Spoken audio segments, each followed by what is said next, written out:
सरकार की जानब से महंगाई में पिसी हुई आवाम पर 5 रुपये पेट्रोल पंप मजीद गिरा दिया गया है। आइए जानते हैं गुजरात का शहरियों का तब्दीली सरकार के हवाले से क्या कहना है। दिन ब दिन पेट्रोल महंगा होता जाता है। यकीन करो कि माड़े बंदे का जीना मुहाल हो गया। कसम अल्लाह दी शाम को घर का खर्चा पूरा नहीं होता।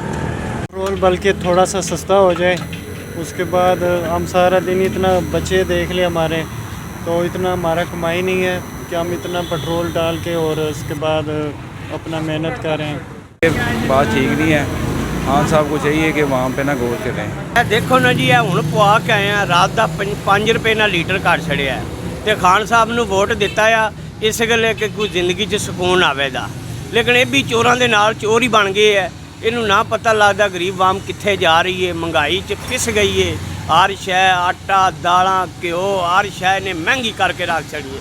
इनू वोट दिता है जिंदगी च कुछ सानू भी सुकून लभ जेगा, लेकिन इन्हें बस एको ही लफज रखे है, घबराना नहीं। दाज है को चुक के लिया जाए किधरे, असं तो बड़े आप तंग हुए पे महंगा किते सस्ता तो करना कोई नहीं सुआ लाने दी पानी और की करना।